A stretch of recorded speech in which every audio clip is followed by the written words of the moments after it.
Hi students, my name is Harshita Asnani. Welcome back to Elite Academy. तो आज हम start करने वाले हैं क्लास 10th बायोलॉजी का एक अगला चैप्टर जिसका नाम है हाउ डू ऑर्गेनिजम्स रिप्रोड्यूस।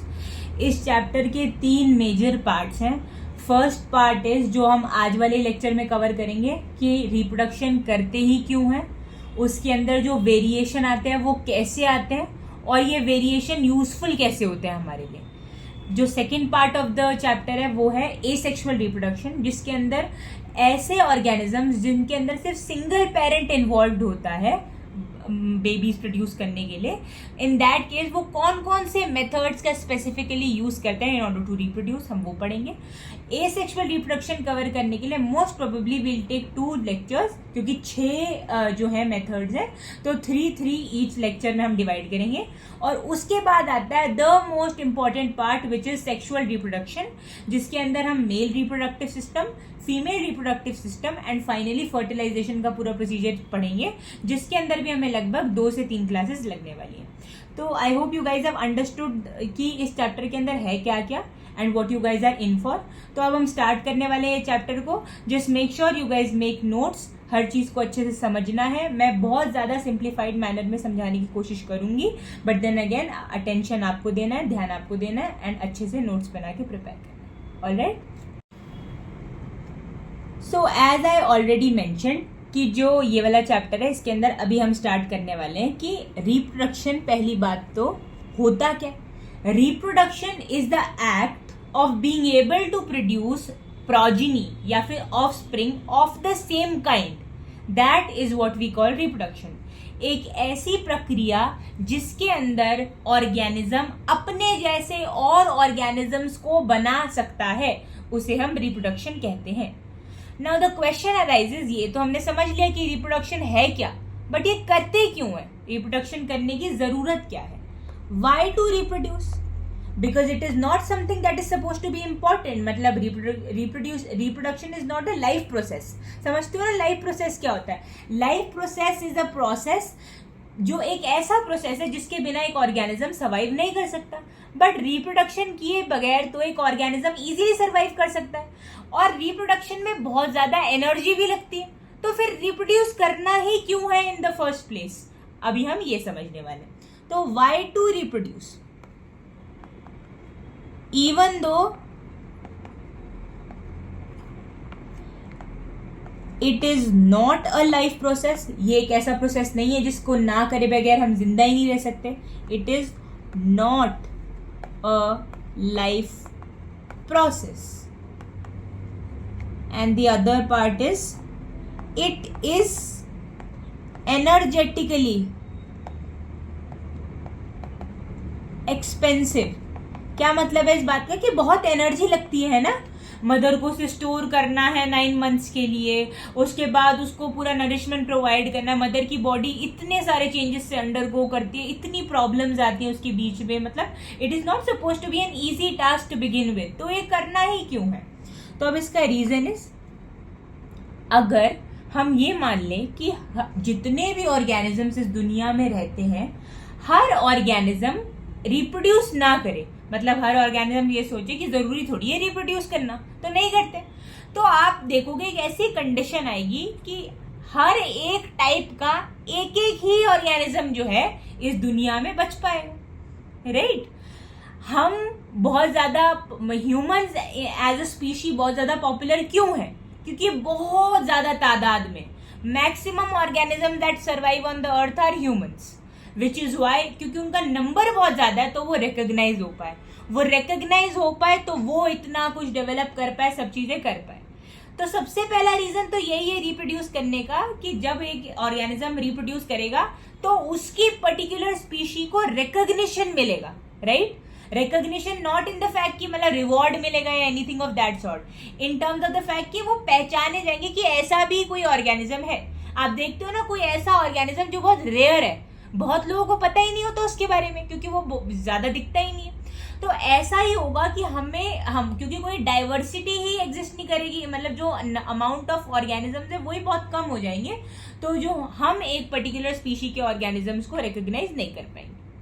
उसके अलावा रिप्रोडक्शन क्यों इंपॉर्टेंट है, पर सुना ही होगा आपने, बहुत ज्यादा टीवी पे शोज में बोलते हैं कि वंश आगे बढ़ाना बहुत जरूरी है, ताकि जो चीजें आप मेंटेन कर रहे हो, जो लेगेसी क्रिएट कर रहे हो, वो आगे जाके कोई कंटिन्यू कर पाए।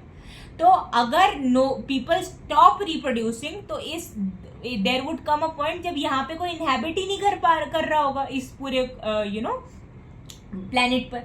तो in order to make sure कि जो कंटिन्यूएशन ऑफ स्पीशीज हो रहा है, इसीलिए भी रिप्रोड्यूस किया जाता है।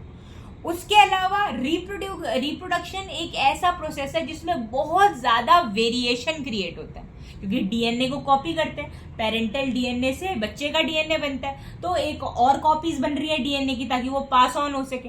तो वो कॉपीइंग मैकेनिज्म के अंदर ही कुछ चेंजेस भी इंट्रोड्यूस हो जाते हैं। तो अब क्योंकि वो चेंजेस इंट्रोड्यूस हो रहे हैं, उसी वजह से क्या होगा कि जो अब there could be a possibility कि अब वो वेरिएशंस कुछ पर्टिकुलर ऑर्गेनिजम्स को सपोर्ट कर दें। मतलब फॉर एग्जांपल जिस ऑर्गेनिज्म के अंदर एक सर्टेन टाइप का वेरिएशन है, मान लो बैक्टीरिया को लगा लेते हैं, बैक्टीरिया ने रिप्रोड्यूस किया, उसने नए बैक्टीरिया प्रोड्यूस किए।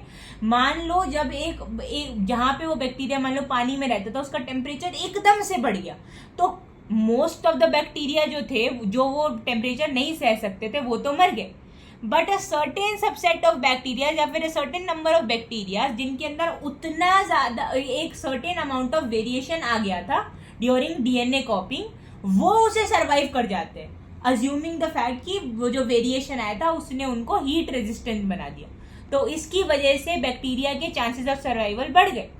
तो क्योंकि reproduction is a process in which variation आने के चांस बहुत ज्यादा है, तो there is a high possibility कि उस दौरान क्या होगा, एक सर्टेन टाइप ऑफ ऑर्गेनिजम्स के सर्वाइवल को वो सपोर्ट कर दे, या फिर it favours the survival of a certain type of organisms.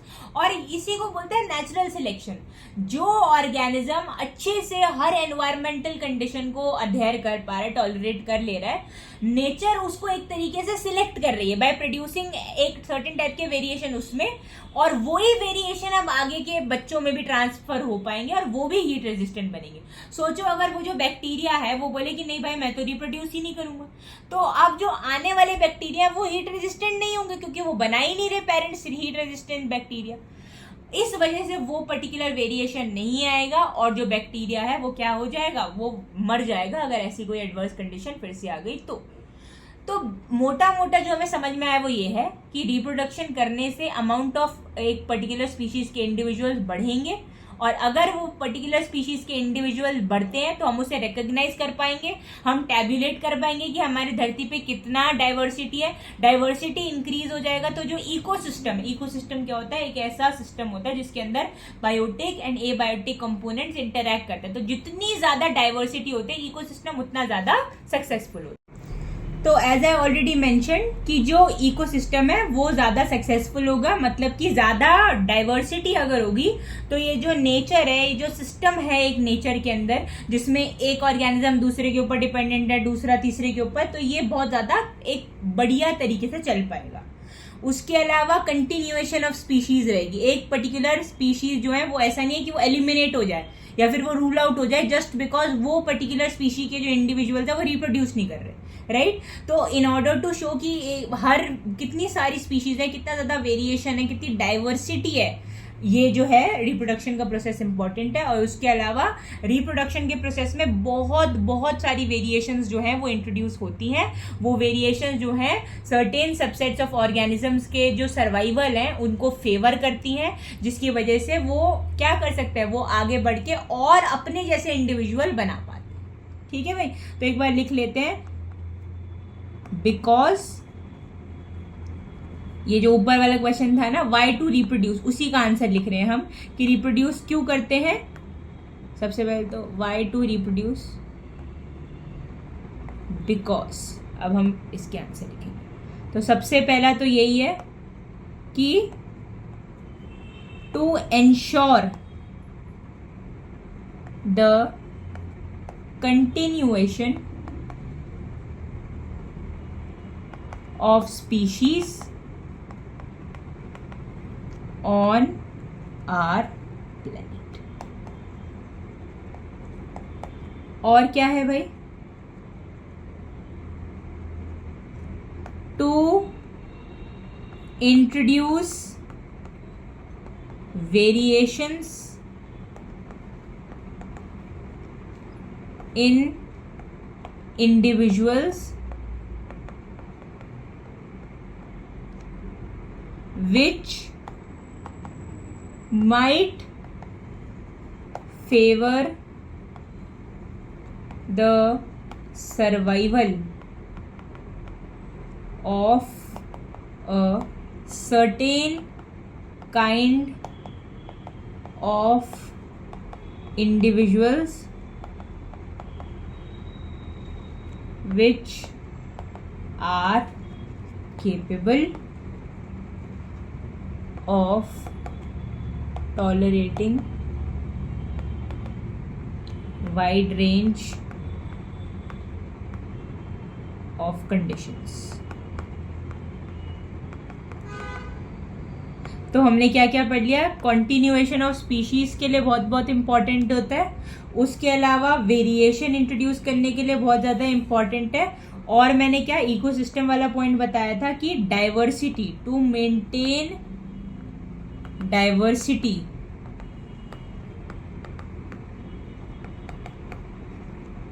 भी रिप्रोडक्शन करना इंपॉर्टेंट है. And if organisms stop reproducing, a lot of species would get completely vanished from the nature.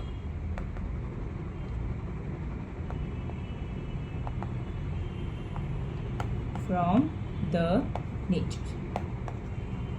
Hence, disturbing the balance. Disturbing क्यों हम कहते हैं कि extinct नहीं होने देना एनिमल्स को, एंडेंजर नहीं होने देना? बिकॉज एक भी अगर स्पीशी जो है वो एनवायरमेंट में नहीं रहती है एनीमोर, तो उसकी वजह से क्या होता है, पूरा का पूरा जो इकोसिस्टम है वो डिस्टर्ब हो जाता है, क्योंकि उसकी डाइवर्सिटी जो है वो थोड़ी सी हिल गई, थोड़ा चेंज हो गए, तो वो हम नहीं, that is not something that we want. ठीक है, hence disturbing the balance of nature.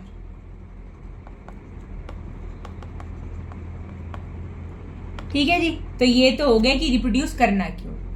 अब इसके बाद एक टॉपिक और है कि ऑर्गेनिजम्स जो है क्या ये एग्जैक्ट कॉपीज बनाते हैं.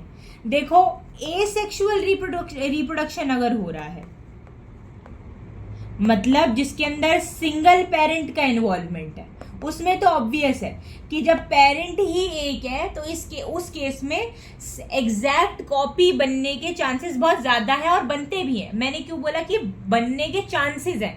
100% हम उसमें भी श्योर नहीं रह सकते, बिकॉज वेरिएशन उधर भी आ सकता है, एक्यूमुलेशन ऑफ वेरिएशन उधर भी हो सकता है एसेक्सुअल में भी, but the chances are lesser. क्यों? क्योंकि एसेक्सुअल रिप्रोडक्शन में पेरेंट ही एक है, सेक्सुअल में दो पेरेंट्स, दोनों का डीएनए ज़्यादा, वो दोनों कंबाइन करेंगे, नए वेरिएशन बनेंगे, तो सेक्सुअल में तो वेरिएशन आएंगे ही आएंगे in any case, but asexual में आ भी सकते हैं और नहीं भी आ सकते हैं, और अगर आते भी हैं तो फ्रीक्वेंसी कम होती है उनकी. समझ रहे हो? तो एसेक्सुअल रिप्रोडक्शन की अगर बात करें जिसमें सिंगल पेरेंट होता है, तो उसमें yes, exact copies are formed in most cases. But यही अगर हम बात कर लें सेक्सुअल रिप्रोडक्शन की, तो क्योंकि सेक्सुअल रिप्रोडक्शन जो है इसके अंदर दो पेरेंट्स इन्वॉल्व्ड है, 2 पेरेंट्स आर इन्वॉल्व्ड, तो इस केस में 2 डीएनए होंगे, 2 डीएनए अपने 2 अलग क्या होंगे, प्रोटीन्स, उनके पास 2 अपने अलग जीन के सेट्स होंगे, है ना, हर डीएनए पे अपने जीन्स होते हैं, वो अलग टाइप के प्रोटीन्स बनाएंगे, डिफरेंट टाइप्स ऑफ प्रोटीन्स बनेंगे,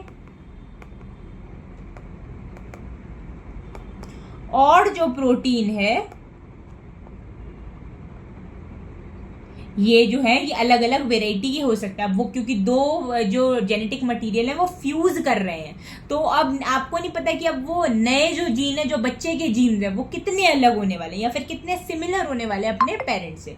जनरल डिजाइन देखो सेम है, ब्लूप्रिंट सेम है, दिखेंगे सेम, मतलब एक नाक होगी, 2 आंखें होंगी, कान होंगे, मुंह होगा, 32 दांत होंगे, नेल्स होंगे, जैसे नॉर्मल एक ह्यूमन बीइंग होता है वैसे हो। ऐसा नहीं होगा कि ह्यूमन इंडिविजुअल ने एक ऐसा ऑर्गेनिज्म प्रोड्यूस किया जिसकी टेल है, या मतलब ऐसा कुछ है जो एक जनरल ह्यूमन में नहीं होना चाहिए।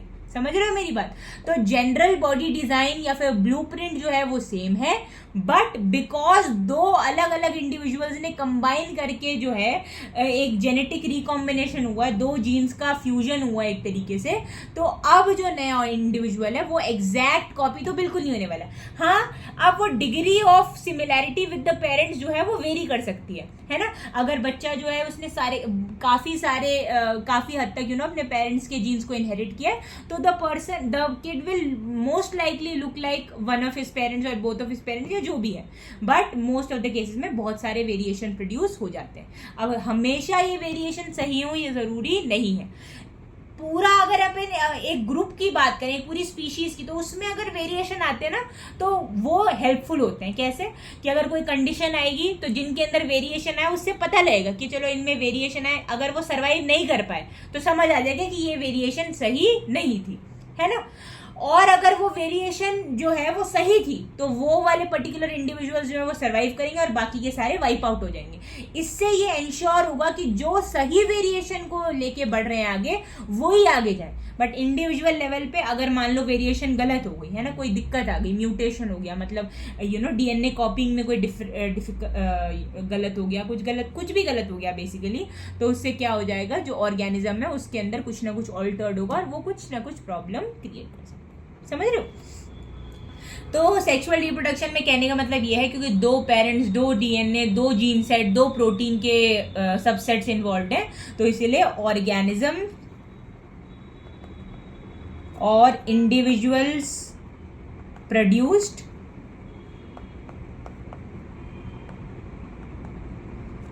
will be very different because of variations introduced during DNA copying। समझिए? चलो भाई आगे बढ़ जाते हैं। अब है वेरिएशन का इम्पोर्टेंस ही क्या है, आज का लास्ट टॉपिक है, ध्यान से समझेंगे। मैंने अभी तक वैसे इनफ टाइम्स ये आपको बता ही दिया है कि वेरिएशन का क्या इम्पोर्टेंस होता है, कि अलग अलग चेंजेस जो है वो इंट्रोड्यूस करता है, और कई बार वो चेंजेस जो है वो क्या करता है, फेवर करते हैं एक सर्टेन टाइप के जो ज्यादा रेजिस्टेंट बना देते हैं एक ऑर्गेनिज्म को, और वो ऑर्गेनिज्म बढ़िया तरीके से सर्वाइव कर पाता है। तो variation can increase the chances of survival, है ना। हर केस में नहीं करेगा, वेरिएशन खराब भी हो सकती है, बट अगर अच्छी होगी तो ऑर्गेनिज्म को और ज्यादा सही और मतलब स्टेबल बना देगी to be able to survive in the environment. ठीक है, तो can increase the chances of survival. और क्या है, फॉर अ कंप्लीट स्पीशीज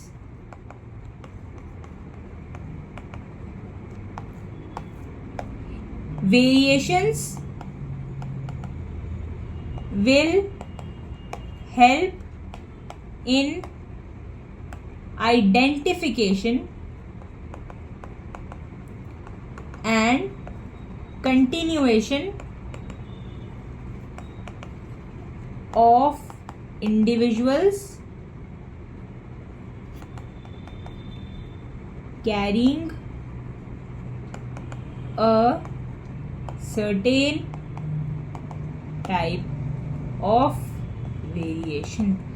इसका मतलब ये है कि अगर हम एक स्पीशीज के लेवल पे देखें कि एक पूरी स्पीशी के अंदर कोई ना कोई वेरिएशन इंट्रोड्यूस हुए सबके अंदर, या फिर एक सर्टेन अमाउंट ऑफ इंडिविजुअल के अंदर जो है वेरिएशन इंट्रोड्यूस हुआ और बाकी के जो स्पीशीज हैं उसी बाकी के जो इंडिविजुअल्स हैं उसी स्पीशीज के उसके अंदर वो नहीं हुई। तो मान लो कोई एडवर्स कंडीशन आएगी तो अब वो वेरिएशन अच्छा था या नहीं था वो हमें पता लग जाएगा कि अगर जो वेरिएशन वाले थे अगर वो ज्यादा इम्यून रहे, ज्यादा सर्वाइव कर पाए अच्छे तरीके से, तो हम समझ जाएंगे कि ये वेरिएशन अच्छा था। और यदि उल्टा हो जाए कि जिनके अंदर वेरिएशन नहीं था वो आगे बढ़ गए, वो सरवाइव कर गए, और जो वेरिएशन वाले थे उनको बहुत दिक्कत हुई या वो मर गए, तो इन दैट केस हमें समझ आता है कि हाँ भाई वेरिएशन जो था ये इस पॉपुलेशन के लिए ठीक नहीं था। तो पॉपुलेशन लेवल पे वो हमें आइडेंटिफाई भी करवाएगा कि हाँ भाई ये वेरिएशन सही है, ये वेरिएशन सही नहीं है, और एलिमिनेट भी करेगा ऐसे इंडिविजुअल्स को which are not fit enough to be able to survive in an environment.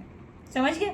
उसके अलावा एक इंपॉर्टेंट कॉन्सेप्ट ये भी होता है कि जब भी एक मतलब ये मुझे पहले बताना था बट मैं अभी बता देती क्योंकि आपकी बुक में लिखा हुआ है तो इट इज इम्पोर्टेंट। तो रिप्रोडक्शन के दौरान होता क्या है, जो ऑर्गेनिज्म होता है, एक मतलब मदर है फादर है दोनों ही पेरेंट्स जो हैं वो अपना क्या करते हैं, डीएनए का कॉपिंग करते हैं, डीएनए कॉपी करते हैं, right. In not just reproduction, in general cell division में डीएनए का कॉपिंग होता है। अब जब डीएनए की कॉपी बनती है ना, तो जैसे ऐसा नहीं होगा कि अब ये जो सेल है ये इसने एक डीएनए की कॉपी बनाई, अब ये कॉपी को बोलेगा चल अब तू अगले सेल में चली जा और वो सेल को भी बना दे, ऐसा नहीं होगा। क्यों नहीं होगा? एक डीएनए ना अकेले कभी सरवाइव नहीं कर पाएगा, इवन दो वो सबसे परफेक्ट डीएनए सब कुछ ठीक है उसके बारे में, but a DNA can only survive with the rest of the cellular apparatus. मतलब एक सेल के अंदर क्या होता है, गोल्गी अपैरेटस है, माइटोकॉन्ड्रिया है, बाकी की सेल बॉडीज है और जो भी ऑर्गेनल्स होते हैं, तो डीएनए को वो सब भी चाहिए अपनी सराउंडिंग्स में in order to survive, and not just इतना कि वो सही से प्रोड्यूस हो रखा हो डीएनए। तो इसीलिए जब एक जो सेल है वो डीएनए की कॉपिंग करता है तो वो ना सिर्फ डीएनए की कॉपी बनाता है बल्कि बाकी के जो सेल्यूलर अपैरेटस है, जो भी चीजें हैं जो डीएनए के लिए इंपॉर्टेंट है एक सेल के अंदर जो प्रेजेंट होती हैं, उनका भी एक कॉपी बनाएगा सेल्यूलर अपैरेटस का। और जब ये डीएनए जो है पेरेंट से बच्चे में या फिर लेट से बच्चे के सेल डिवीजन के दौरान जो है ट्रांसफर होगा बाकी के सेल्स में, तो ये डीएनए अकेला ट्रांसफर नहीं होगा बल्कि और भी जो सेल्यूलर ऑर्गेनल्स हैं या फिर जो सेल्यूलर अपैरेटस है वो भी नेक्स्ट सेल में ट्रांसफर हो जाएगा। समझ रहे हो? अगर अब ये वो सही होगा, मतलब ये डीएनए सही बना है, तब तो बहुत ही बढ़िया, अच्छे से ऑर्गेनिज्म सर्वाइव करेगा। और अगर नहीं होगा तो वो डीएनए जो है वो डिग्रेड हो जाएगा और वो सही नहीं होगा या फिर वो दिक्कत देगा, कुछ ना कुछ म्यूटेशन आ जाएगी उसमें। ठीक है? तो आज हमने क्या क्या सीखा, रिप्रोडक्शन करना ही क्यों है, और ऑल्सो रिप्रोडक्शन की एक बार डेफिनेशन भी हम नोट कर ही लेते हैं, ऑल्दो मैंने बता दी थी। तो it is the process by which organisms give rise to individuals of their own type.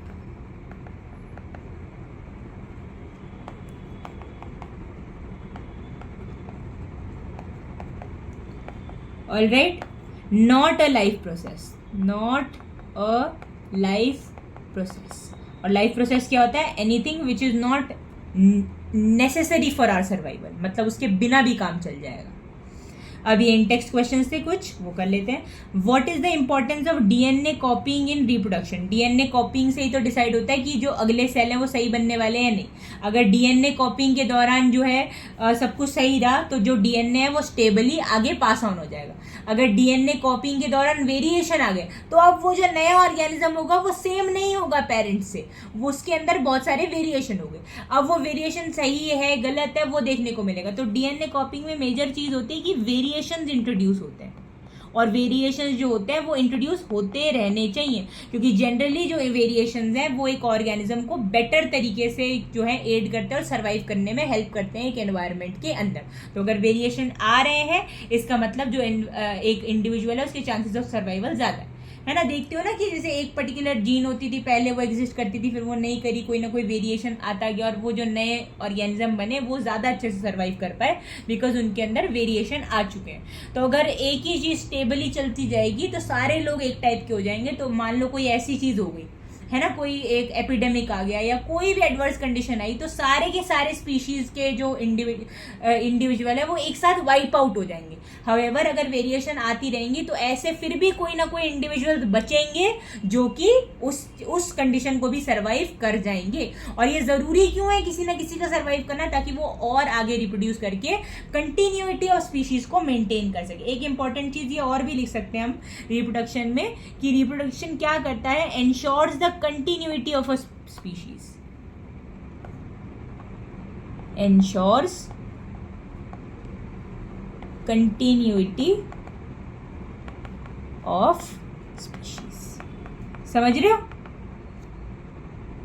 Why is variation beneficial to species but not necessarily for the individual? मैंने आपको बता ही दिया, स्पीशीज के केस में जो वेरिएंट इंडिविजुअल्स होंगे उनसे हमें पता लग जाएगा कि हाँ भाई अच्छा ये वेरिएशन वाले सर्वाइव कर गए तो ये सही वेरिएशन थी, ये वेरिएशन वाले सर्वाइव नहीं कर पाए तो ये वेरिएशन सही नहीं थी। बट इंडिविजुअल लेवल पे मान लो वेरिएशन आ गया, अब वो तो बहुत ही चांस बेस्ड हो गया कि ये सही होगा नहीं होगा, ये तो कुछ आइडिया ही नहीं, हो भी सकता है नहीं भी हो सकता। बट ओवरऑल अगर हम एक पूरी कम्युनिटी को या किसी स्पीशी को स्टडी करेंगे तो हमें एक जनरल पैटर्न समझ में आएगा, है ना। क्योंकि मान लो अगर कोई ऑर्गेनिज्म में वेरिएशन आया और वो मर जाता है, क्या पता, अब हमें क्या पता वो वेरिएशन की वजह से मरा या कोई और दिक्कत थी उसके अंदर। तो एक इंडिविजुअल में अगर वो आता है तो आइडेंटिफिकेशन भी नहीं हो पाएगा और पता भी नहीं चल पाएगा कि क्या ये वेरिएशन अच्छा था या बुरा था। बट अगर ओवरऑल एक स्पीशीज के कुछ इंडिविजुअल्स में आता है तो जब कोई एक स्पेसिफिक कंडीशन आएगी तो हम रिकॉग्नाइज कर पाएंगे कि क्या वेरिएशन सही थी, किसने इंडिविजुअल्स के सर्वाइवल को प्रमोट किया और किसकी वजह से जो स्पीशीज थे वो वाइप आउट हो गई। ठीक है, ये आंसर को आप अपने अच्छे से तरीके से फ्रेम कर देना। और मैं भी थोड़ा शॉर्ट में लिख सकती हूँ कि स्पीशीज के केस में वेरिएंट इंडिविजुअल्स जो होते हैं दे मे और may not survive. This will give us an idea whether the variation was useful or not. However, अगर हम इंडिविजुअल लेवल पे बात करें तो उसका आइडेंटिफिकेशन ही नहीं हो पाएगा, समझ भी नहीं आएगा कि वेरिएशन की वजह से चेंज आया या किस वजह से चेंज आया। On an individual level, it won't be clearly identifiable whether a variation is useful or not. However, in a population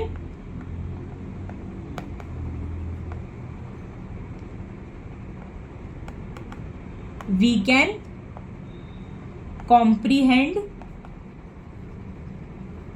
the pattern shown by more than one individuals. तो एक से ज्यादा इंडिविजुअल में वेरिएशन आया होगा तो अगर एक मर रहा है, दूसरा भी मर रहा है, तीसरा भी मर रहा है, तो पता लग जाएगा ना कि यार इन सब में वेरिएशन आया और ये सब मरने लग गए। और ये वेरिएशन से मरने जीने का क्या मतलब इंपॉर्टेंस क्या है ये, कि इससे एंश्योर होगा कि एनवायरनमेंट में सिर्फ वही स्पीशीज है जो सरवाइव कर सकती हैं, जो नहीं कर सकती उनको एलिमिनेट हो जाना चाहिए। Right, survival of the fittest इसी को बोलते हैं कि जो फिट है, जो केपेबल इनफ है in order to survive in an environment, उसी को रहना चाहिए, अदरवाइज बाकी सबको वाइप आउट हो जाना चाहिए। More than one individual. इसी के साथ आज का लेक्चर होता है खत्म। अगले लेक्चर में we are going to discuss about the various methods of reproduction in organisms. ठीक है, तो अब हम मिलते हैं अगली क्लास में। Make sure you guys revise. आज की क्लास बहुत ही बेसिक थी, but there were nonetheless there were very important thing that you need to remember about today's class as well. Okay, bye bye.